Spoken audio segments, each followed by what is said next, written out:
Hello everyone, চলে এলাম নতুন একটি ভিডিও নিয়ে। এবার আমাদের গন্তব্য হচ্ছে সেন্ট মার্টিনের ছেড়া দ্বীপ। ঢাকা থেকে কক্সবাজারে এসে প্রথমে আমরা ইনানিতে একদিন স্টে করি। কক্সবাজার থেকে সেন্ট মার্টিন আসতে অনেক লম্বা সময় লেগে যায়, তাই সেন্ট মার্টিন পৌঁছেই ক্লান্ত হয়ে ঘুমিয়ে পড়ি। ঘুম থেকে উঠেই জানালার পর্দা সরাতেই দেখি সূর্য ডুবে যাচ্ছে। আহ, কি অপরূপ দৃশ্য! যাই হোক, পরের দিন যাত্রা শুরু করি ছেড়া দ্বীপের পথে। এই তো আমরা রওনা দিয়ে দিচ্ছি আমাদের মিনি টাইটানিকে করে ছেড়া দ্বীপের উদ্দেশ্যে। আর এই যে ইনি হচ্ছেন আমাদের টাইটানিকের পাইলট, যিনি তার কাঁধে করেই টাইটানিক নামিয়ে দিল সমুদ্রের মাঝে।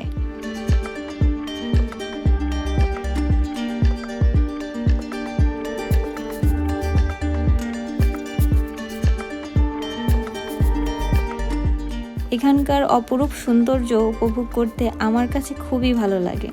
এ নিয়ে আমার 3 বার আসা। সমুদ্রে যেমন ভালো লাগে তেমন ভয়ও লাগে। খুবই রোমাঞ্চকর একটি জার্নি, তাই না?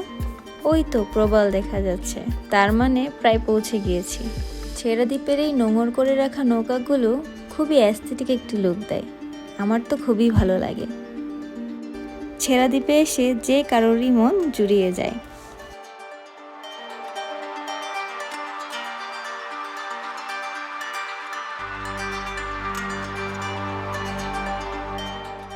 কিন্তু ছেড়া দ্বীপে আসলে অনেক রোদে পড়তে হয়, তাই আমরা একটি ছাতার ব্যবস্থা করি।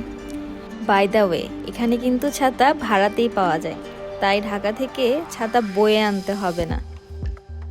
প্রবালের উপরে হাঁটাটা একটু কষ্টের, খুব ধারালো এবং পিচ্ছিল হয়, তাই আপনারা যখনই আসবেন খুব সাবধানে হাঁটবেন। আমার মতো জুতা ছিঁড়ে ফেলবেন না আবার।